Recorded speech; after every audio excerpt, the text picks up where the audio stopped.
الف لام میم اللہ لا الہ الا هو الحی القیوم نزل عليك الكتاب بالحق مصدقا لما بين يديه وأنزل التوراة والإنجيل من قبل هدى للناس وأنزل الفرقان إن الذين كفروا بآيات الله لهم عذاب شديد والله عزيز ذو انتقام إن الله لا يخفى عليه شيء في الأرض ولا في السماء وهو الذي يصوركم في الأرحام كيف يشاء لا إله إلا هو العزيز الحكيم۔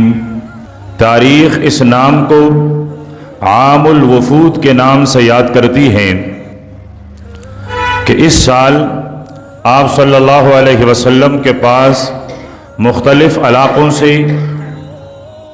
مختلف قوموں کی طرف سے، مختلف بادشاہتوں کی طرف سے وفد آئے ہیں، اور کہیں آپ صلی اللہ علیہ وسلم نے صحابہ کرام کو بطور وفد بھیجا ہے۔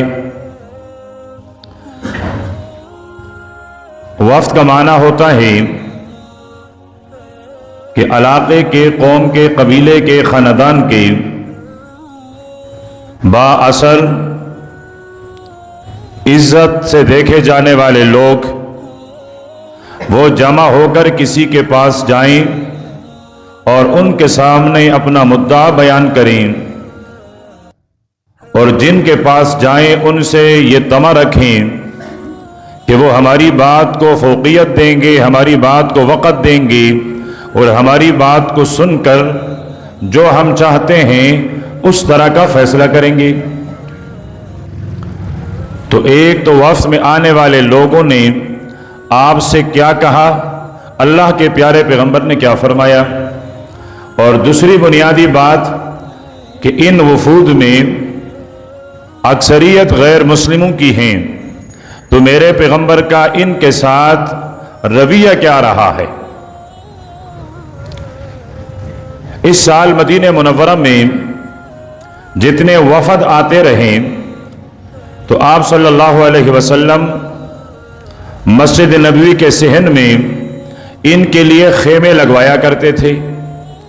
صحابہ کرام سے فرماتے ہیں یہ وفد آیا ہے، آپ مسجد نبوی کے صحن میں ان کے لیے خیمہ لگوا لیں، ایک خیمے کے لوگ ہیں تو ایک خیمہ، دو کے ہیں تو دو، زیادہ ہیں تو اس اعتبار سے، اور پھر ان کی عزت اور احترام اور تکریم وہ بھی انتہائی درجے کا۔ اگرچہ میرے پیغمبر کو بھی معلوم ہے کہ یہ میرے دین کے منکر ہیں، ان کا اور میرا دین الگ الگ ہے، صحابہ کرام کو بھی معلوم ہے کہ یہ کافر اور مشرک ہیں، لیکن اس کے باوجود اللہ کے پیارے پیغمبر نے فرمایا ہے خیمے الگ لگوائیں تو لگوا دیے گئے، فرمائے ان کے کھانے پینا، ان کے رہن سہن، ان کا اعلیٰ انتظام ہو تو کروا دیا گیا۔ اس کے علاوہ ان وفود کو، آنے والے لوگوں کو مسجد نبوی جو کچھ وہاں ہوتا رہا وہ نقشہ بھی ان کو دکھایا جاتا تھا، اور یہ لوگ از خود مدینہ منورہ کی معاشرت اور مدینے میں رہنے والے لوگوں کی طرز زندگی بھی دیکھا کرتے تھے۔ آپ صلی اللہ علیہ وسلم ان وفود کو جہاں ٹھہراتے، جہاں ان سے سوال و جواب ہوتا، آپ صلی اللہ علیہ وسلم کے روضہ مبارک کے پچھلے جانب صفہ کے چبوترے کے سامنے یہ توڑی سی جگہ یہ ان وفدوں کے لیے، باہر سے آنے والے لوگوں کے لیے خاص کر دی گئی تھی، اور انہی کے برابر میں ایک ستون تھی جو اسطوانہ وفود کے نام سے مشہور تھی۔ اب اس کی جگہ ایک اچھی اور خوبصورت پلر نے لی ہے، اور اس پلر کے آخری کنارے پر یہ لفظ لکھا ہوا ہے کہ استوانہ وفود،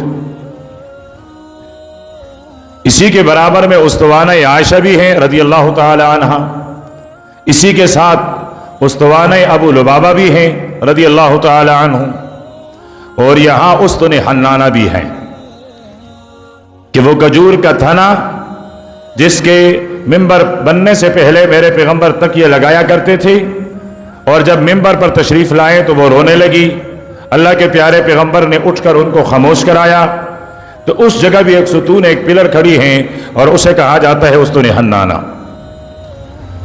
اور مسجد نبوی کے یہ ستون یہ پلر، ان کا کلر وہ عام مسجد نبوی کے پلر سے مختلف ہے، چونکہ پلر بہت لمبے ہیں تو آخری کنارے میں بڑے مشکل سے پڑھنے میں آتا ہے کہ کیا کیا نام لکھا ہوا ہے۔ تو یہاں ایک ستون ہے وفود کا، یہاں آپ صلی اللہ علیہ وسلم کے پاس وفد آیا کرتے تھے۔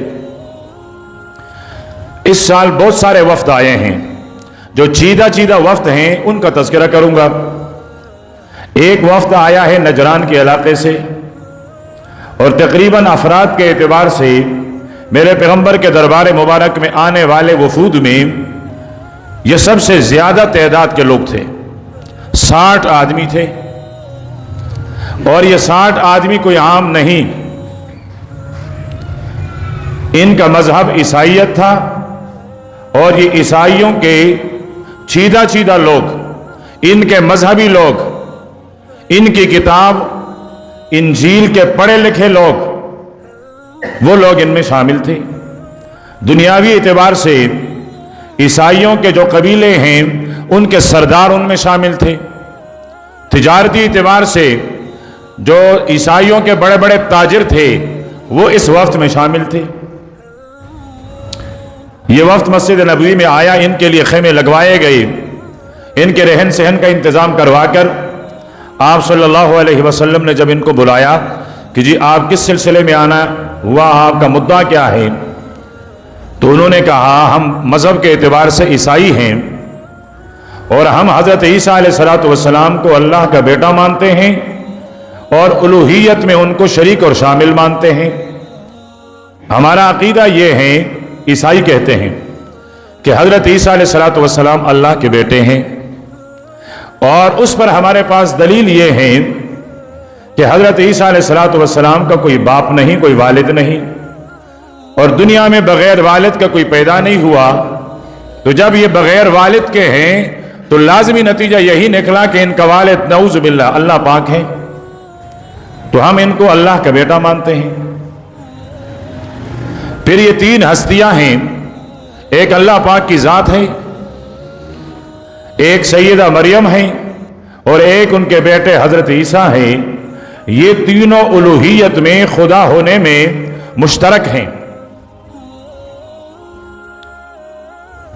کہ جس طرح اللہ پاک وہ عبادت کا مستحق ہے، اسی طرح حضرت مریم بھی ہیں، اور اسی طرح حضرت عیسیٰ بھی ہیں۔ ہاں مرتبے کے اعتبار سے فرق ضرور ہے، الوہیت میں اللہ کا مرتبہ بڑا ہے، پھر اس کے بعد سیدہ مریم کا ہے، پھر حضرت عیسیٰ علیہ السلام کا ہے۔ اسی صورت میں یہ بتلایا گیا ہے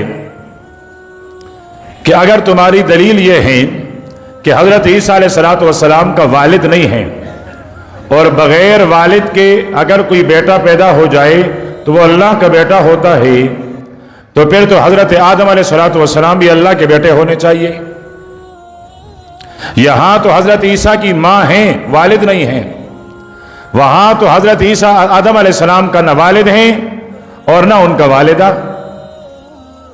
تو اگر تم اس وجہ سے حضرت عیسیٰ علیہ السلام کو اللہ کا بیٹا مانتے ہو کہ ان کا والد نہیں ہیں، تو پھر حضرت آدم کو بطریق اولا اللہ کا بیٹا مانا جائے۔ اگر تمہارا یہی مفروضہ درست اور صحیح ہے تو پھر سیدہ حوا جو ساری کائنات کی ماں ہیں، تو جس طرح عام بچہ پیدا ہوتا ہے، کوئی بچی پیدا ہوتی ہے، اس طریقے کے مطابق حضرت حوا پیدا نہیں ہوئی، وہ تو حضرت آدم علیہ السلام کے بائیں پسلی سے پیدا ہوئی ہیں۔ تو پھر وہ بھی اللہ کی بیٹی ہوگی نعوذ باللہ. جبکہ اللہ پاک فرماتے ہیں ان مثل عیسیٰ عند اللہ کمثل آدم خلقہ من تراب ثم قال له کن فیکون، کہ حضرت عیسیٰ علیہ السلام کی مثال وہ تو حضرت آدم کی طرح ہے. آدم کو اللہ پاک نے مٹی سے پیدا کیا، یہاں اللہ پاک نے حضرت عیسیٰ علیہ السلام کو کلمہ کن سے پیدا کیا.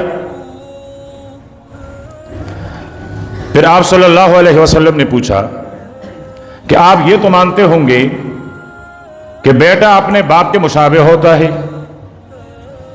اولاد شکل میں، صورت میں، جسامت میں، اخلاق میں، عادات میں اپنے والدین پر جاتا ہے، یا 100% یا 80% یا 50 یا 10 یا 20،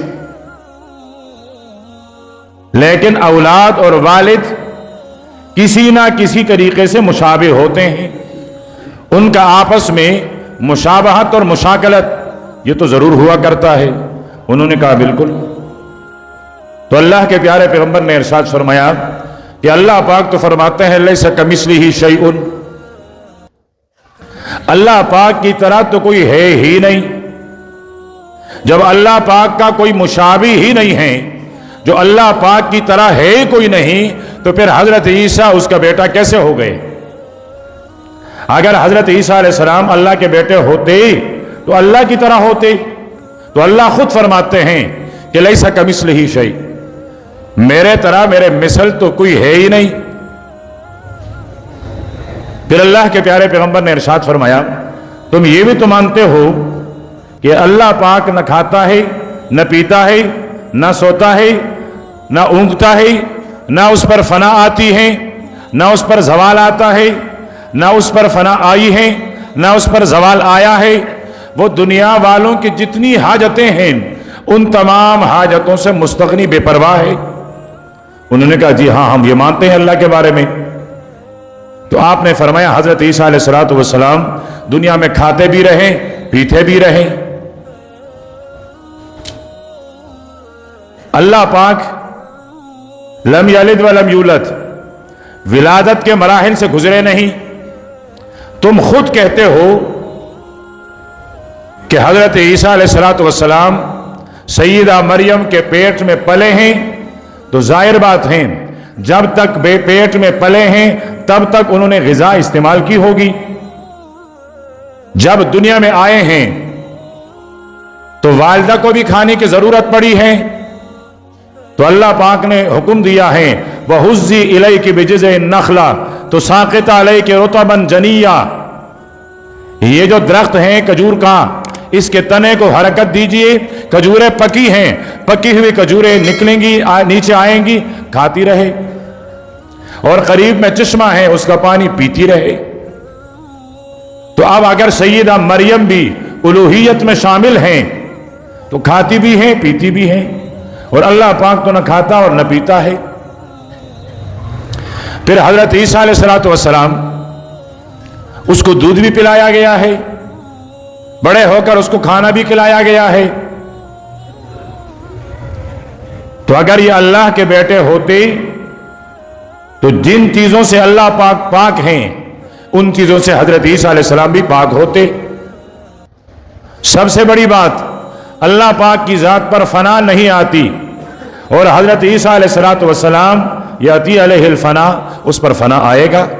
اب زندہ اپنی جسد کے ساتھ، اپنے روح کے ساتھ آسمانوں میں موجود ہے.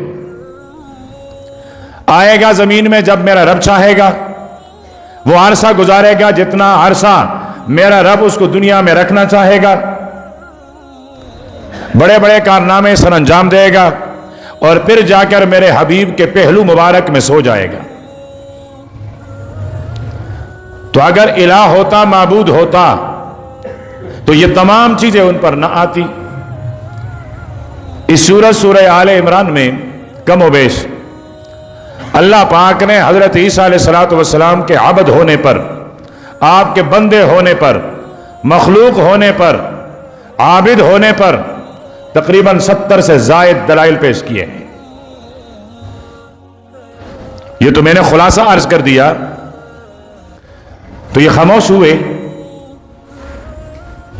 جب یہ خاموش ہوئے تو آپ صلی اللہ علیہ وسلم نے اس وفد کو جو نجران سے آیا تھا ان کو اسلام کی دعوت دی کہ اب تم لا الہ الا اللہ کا اقرار کر لو، مسلمان ہو جاؤ. انہوں نے کہا ہم یہ نہیں کر سکتے. آپ نے فرمایا پھر ہم سے مباہلہ کر لو. مباہلہ کس کو کہتے ہیں؟ کسی صحرا اور میدان میں نکلیں گے، میں اپنے اہل و عیال بیوی بچوں کو بلاؤں، آپ اپنے بیوی بچوں اہل و عیال کو بلائیں، میں اپنے احبہ کو بلاؤں، آپ اپنے احبہ کو بلائیں، اور ایک صاف چٹیل میدان میں صحرا میں آسمان تلے اللہ پاک کے دربار میں عرض کر دیتے ہیں کہ اللہ ہم میں سے جو سچ پر ہیں ان کو باقی رکھ اور جو باطل ہیں ان کو فنا کر دے. یہ ہوتا ہے مباہلہ. تو جب اللہ کے پیارے پیغمبر نے فرمایا کہ چلیے دلائل کے میدان میں تو تم ہرا نہ سکے، تم جیت نہ سکیں، اللہ کی کتاب غالب آ گئی، اب اس میدان میں آئے. انہوں نے کہا ہم آپس میں مشاورت کر لیں. مشورہ کر کے ان کے علماء نے کہا خبردار، یہ نبی آخر الزمان ہیں، سچ اور حق پیغمبر ہیں، اگر تم ان کے مقابلے میں مباہلے کے لیے جاؤ گے تباہ ہو جاؤ گے. انہوں نے کہا پھر مشورہ دیں. کہتے ہیں ان سے صلح کر لیتے ہیں، معاہدہ کر لیتے ہیں. اسلام قبول نہیں کریں گے، مسلمان نہیں بنیں گے، مباہلے کے لیے بھی راضی نہیں ہیں، معاہدہ کر لیں گے. یہ آئے اور انہوں نے کہا کہ جی ہم آپ سے معاہدہ کرنا چاہتے ہیں. آپ صلی اللہ علیہ وسلم نے فرمایا ٹھیک ہے معاہدہ کر لو. اب ان کے درمیان معاہدہ پایا گیا. جو معاہدہ پایا گیا تو اس معاہدے میں یہ طے پایا کہ نجران والے ہر سال مسلمانوں کو 2000 درہم ادا کریں گے. معاہدہ کیا طے پایا ہے؟ 2000 درہم کون ادا کریں گے؟ عیسائی، نجران والے، غیر مسلم. حالانکہ صحابہ کی تعداد اتنی زیادہ نہیں ہے، بہت کم لوگ ہیں. 9 سالوں میں ایمان کا سفر، ایمان کے پختگی کے ساتھ ایمان کے مقتضیات پر عمل کرتے ہوئے اس نہت تک پہنچا ہے کہ کافر آ کر کہتا ہے معاہدے کے لیے تیار ہوں، میں معاہدہ کرتا ہوں. آپ نے فرمایا 2000 درہم ادا کرو گے. انہوں نے کہا ٹھیک ہے ادا کریں گے. فرمایا میرا قاصد تمہارے پاس آئے گا، 1 مہینہ تمہارے ہاں رہے گا اور شاہی مہمان کی طرح رہے گا. جس طرح کسی بادشاہ کے مہمان کو عزت دی جاتی ہے، میرا قاصد تمہارے پاس آئے تو اس کو ایک بادشاہ کے قاصد جیسی عزت آپ کے اصطلاح میں پروٹوکول دیا جائے گا. نجران کے عیسائیوں نے کہا جی یہ بھی منظور ہے. آپ نے فرمایا اگر ہمیں ضرورت پڑے دشمن سے مقابلے کی، لڑنے کی، تو آپ ہمیں 30 زرے جو پورے بدن لوہے کا ایک قمیص ہوتی ہیں، بدن پر پہنا جاتا تھا اس زمانے میں، تو 30 زیریں ہمیں ادا کرو گی، 30 گھوڑے اور 30 اونٹ. جب ہمیں ضرورت پڑے گی تو یہ تم ہمیں دو گے. ہاں ضرورت پورا کرنے کے بعد ہم آپ کو واپس کر دیں گے، لیکن ضرورت میں یہ انتظام آپ عیسائی نجران والے کرو گے. انہوں نے کہا جی یہ بھی منظور ہے. اب ہم جا رہے ہیں تو آپ اپنے صحابہ میں کسی امانت دار آدمی کو ہمارے ساتھ بھیجے جو صلح کا مال لے کر آئے. آپ نے فرمایا میرا صحابی ابو بکر کے الف سے لے کر علی کے یا تک تمام کے تمام امین ہیں، امانت دار ہیں، چوریاں نہیں کرتے، امانت دار ہیں، پاکستان کے سیاستدان نہیں ہیں جن کا ابتدا سے لے کر بچپن سے لے کر بڑھاپے تک ساری زندگی کرپشن اور چوری سے متعفن ہوتی ہے. یہ صحابہ کرام ہیں، ان کی تربیت آقائے دو جہان نے فرمائی ہے، اور حکومت چلاتے ہیں تو ایسے چلاتے ہیں، حکمران ہو تو ایسا ہو. لیکن فرمایا میں اس صحابی کو تمہارا رفیق سفر بناتا ہوں جس کو میری امت امین کہتی ہے. فرمایا کہاں ہے ابو عبیدہ بن جراح؟ عرض کرنے لگے اللہ کے حبیب حاضر ہوں۔ فرمایا تیرا لقب ہے امین الامت، امت کا سب سے بڑا امانت دار۔ فرمایا تم اس نجران کے وفد کے ساتھ جاؤ اور صلح کمال لے کر آؤ۔ یہ چلے گئے اور ہر سال ان سے یہ اسی طریقے کے مطابق محصول اور ان کا جو ٹیکس تھا وہ ان سے جمع ہوتا رہا۔ اب اس وفد کی داستان وہ بہت طویل ہے، اس پر کئی جمعے لگ سکتے ہیں۔ دوسرا وفد جو میرے پیغمبر کے دربار میں آیا ہے وہ ہے حضرت ضمام بن ثعلبہ رضی اللہ تعالی عنہ۔